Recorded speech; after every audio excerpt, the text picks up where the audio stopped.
Plant Advanced Technologies est une société de biotechnologie.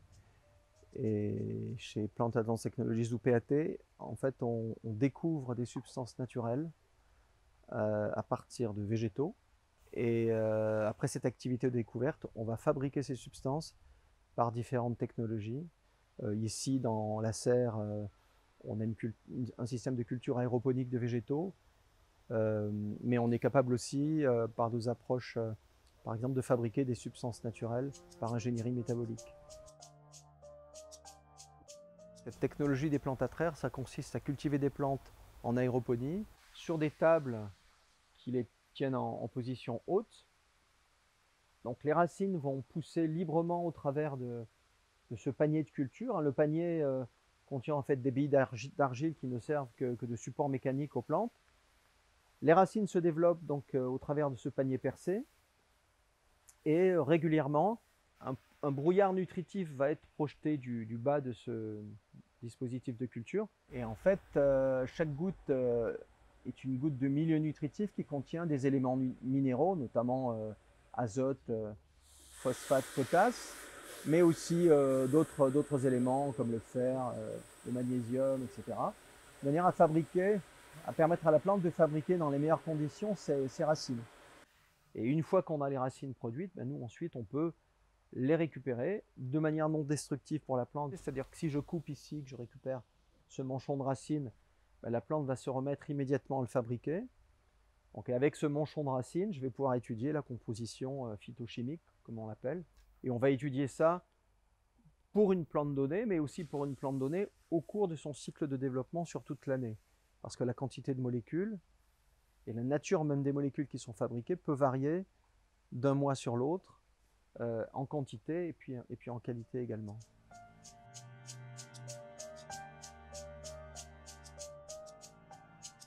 La recherche de substances naturelles répond aussi à l'enjeu d'avoir des molécules qui ne vont pas émaner dans l'environnement. Ces molécules sont souvent très actives, mais pendant un laps de temps très court. Donc ça, en pharma, ce n'est pas un problème. En revanche, en agro, où jusqu'à présent, on avait plus l'habitude d'avoir des molécules qui répondent à un enjeu de « je traite une fois, deux fois dans l'année et en tant qu'agriculteur, je suis tranquille », il est clair que là, il faut qu'on sorte de ce type on va dire, d'itinéraire technique pour aller vers de nouvelles pratiques agricoles, donc à appliquer au bon moment, sans doute à réappliquer de manière plus fréquemment que des substances issues de chimie de synthèse. Et l'intérêt aussi de cette application et de ce laps de temps relativement court, c'est que ces substances ne rémanent pas dans l'environnement, quoi. Il y a un engouement, effectivement, pour ces substances naturelles de la part des firmes qui font ce qu'on appelle classiquement de l'agrochimie. Donc il y a effectivement une demande autour de ces produits naturels, comme par exemple, je sais pas, la protection de la betterave contre le puceron et avec les produits qui ont été donc interdits.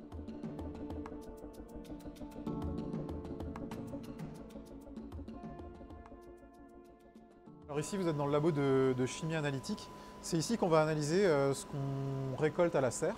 Donc on va récolter, nous, principalement des racines. Ces racines, il faut le savoir, elles auront été préalablement récoltées à partir de plantes qu'on va stimuler ou éliciter. C'est-à-dire qu'on va appliquer soit des carences nutritives sur la plante, soit les faire croire qu'elles sont attaquées par des insectes, des champignons ou des bactéries.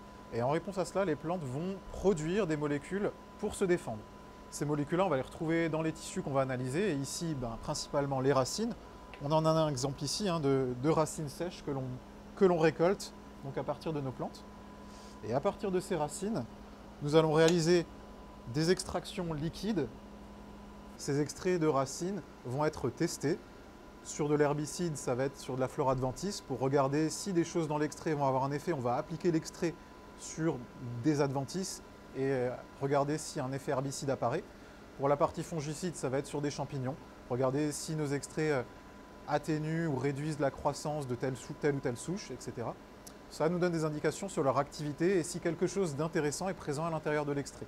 Et si l'un de ces extraits s'avère être positif, on parle de hit, On va creuser dans l'extrait pour y chercher le ou la molécule qui vont porter l'activité herbicide, insecticide ou fongicide. Une fois qu'on a cette molécule-là, derrière, on va essayer de la produire à grande échelle. Et pour cela, chez PAT, nous développons en interne des technologies d'ingénierie métabolique afin de produire, encore une fois, à grande échelle, ces composés-là pour le marché de l'agroprotection.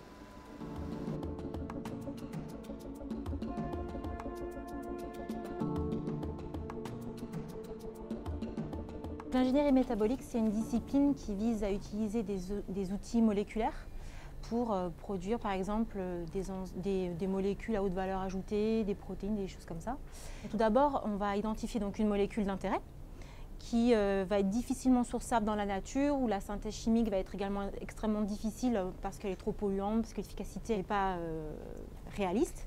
Et ensuite, on va, à partir de là, en fait, on va apporter la solution. On va aller étudier un petit peu les outils moléculaires au sein, par exemple, d'une plante. On va regarder un petit peu les enzymes qui sont impliquées dans la synthèse de ce métabolite. Et ensuite, ces enzymes, on va les transférer vers un microbe, par exemple. Et on va ainsi réussir à transposer une production d'une plante vers un micro-organisme qui est beaucoup plus facilement adaptable, modulable, transposable à l'échelle industrielle qu'une plante. Voilà. Les enzymes, ça va vraiment permettre d'accéder à des molécules plus complexes que ce qu'on peut obtenir en synthèse chimique, des molécules plus en 3D, des choses comme ça.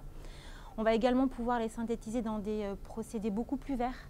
On n'aura pas besoin d'utiliser des solvants toxiques pour l'homme et l'environnement. On ne va pas utiliser des groupes protecteurs qui sont aussi également toxiques pour l'homme et l'environnement. On va pouvoir vraiment avoir des procédés qui sont efficaces et beaucoup plus en adéquation avec l'environnement.